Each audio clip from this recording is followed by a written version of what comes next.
Hey everybody, welcome to Cycle News. Today we've got a test, probably for the younger crowd out there. Today we're testing the 2022 KTM RC390.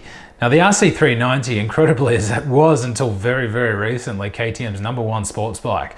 If you cast your mind back to the old RC8R, I think I got the chop in about 2014 or so, up until last year when the RC8C came out, which has the 890 engine in it, the RC390 was KTM's #1 sports bike. There you go. I say sports bike because, look, I guess you could probably say a Super Duke is a sports bike these days. But in terms of bikes with a fairing, the RC390 was the #1 bike from KTM. So there's a little piece of trivia for you on that bike. It's also the current MotoAmerica Junior Cup champion in the hands of the very talented youngster Tyler Scott, who's now racing for M4 Suzuki in Supersport. Now, as far as the 2022 RC390 goes, it is pretty much a ground up redesign for the best part. Basically, the only thing that hasn't changed substantially is the engine. You still get the same set 373cc single cylinder motor mated to a 6-speed gearbox with your optional quick shifter, which we'll get to in a minute. But you get a 40% larger airbox. You also get a 1 gallon larger tank, so that puts you at 3.6 gallons. So you're going to have to be on the stops for a long time. I only rode this thing on the track. I didn't do a road test yet. But yeah, you're going to have that thing pegged for a long time before you're going to burn through 3.6 gallons on a single cylinder motor, I can tell you that. There are two big things for the RC for 2022. First is the weight. Now, the KTM engineers have really gone to town on this thing. They've knocked off over 7 pounds of weight from the wheels. I mean, that's huge. 7 pounds from the wheels and 2.2 pounds from the brake system. So you've got the best part of 10 pounds of unsprung weight that's gone. And you know, if you've ever ridden a racing motorcycle, you know that the thing you want to get rid of the most is unsprung weight.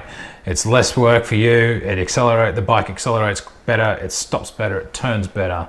That's what you want. And when you've got a bike that's only got 40 horsepower, less weight is always more beneficial, I can tell you that. It's not like you got 220 horsepower to just overcome the lack of, you know, your excess weight like I got here. So that's really cool. They've also knocked 3.3 pounds off the frame as well. So really drastically reduced weight now for the RC390. The second big thing for the RC390 is it's got like a full-on rider suite of electronics. Now, no bike in the category has this. You know, the Kawasaki doesn't have it, the Yamaha doesn't have it. Some could argue that you don't need it, but KTM's gone out there and done it anyway for you. They've given you this beautiful 5-inch color TFT dash to operate everything through. A couple of manufacturers I know haven't even got that, and the bikes cost way more than this thing. But yeah, they've put this beautiful dash in there which gives you access to on-off traction control. You get cornering ABS. You have a 3-stage IMU, inertial measurement unit. So it's like, these are really good electronics, you know, for a bike that's aimed at children, effectively, you know, teenagers and young guys and girls that want to get out there and get into it. You know, you're only paying $57.99 MSRP for this bike. Like, pretty amazing stuff now from KTM for them to come out there and give you all this tech in a package that's designed to get you riding safely and quickly. Now, that's a good thing about this RC390. It's designed for the racetrack. They've even designed the fairing and all the bodywork to make it as easy as possible to just rip it off and put your race fairings on so you can go and do your track day. To that end, they've given you revamped suspension, 30 clicks of compression and rebound adjustment on the fork, and you get rebound and preload on the shock. So that's quite good suspension if you're just out there doing track days. I mean, obviously, if you're going to go racing, you're probably going to want to throw cartridge kits at it and a different shock and just the regular stuff that you do to turn a street bike into a race bike. But we rode this thing at Streets of Willow, this beautifully repaved Streets of Willow. Oh, that's just like one of God's little private racetracks. Such fun on a little bike, I can tell you, far out. So yeah, when we were riding, we had Conti Road tires as well. It's the first time that I've ridden the Continentals on the track. I've ridden them on the street before. Really surprised at the overall grip that they have. Pretty amazing at just how much this thing loves a racetrack. You know, it's designed purely to get out there and get your dragging knees. You learn to be a faster rider by going around corners, and the RC390 is just designed for it. It's a really, really good bike. Over the course of the day, one thing I didn't like was the quick shifter, which is a bit of a bummer because it feels pretty agricultural. It doesn't have a real clean shift, and I can't tell you the amount of times I missed gears. I ended up switching the quick shifter off just so that I could try and get a smoother shift. I just went back old school with, you know, auto blip, or no, throttle, auto blip, this blip, not the one that you get with the computer.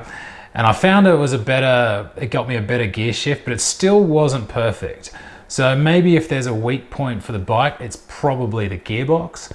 But overall, like, you get new mapping on your throttle, so you get a nicer initial hit of torque. I mean, obviously it's not a hell of a lot of torque, but just smoothing out every little sort of area that KTM could, just to try and make this thing better as a racetrack bike, and also as a street sports bike as well, which they've really done. Like, I got to admit, I don't know if I thought it was going to be that good. I mean, I've raced a couple of RC390s, had a blast, absolutely love them, but I was genuinely surprised at how much I really like this. The suspension's really good.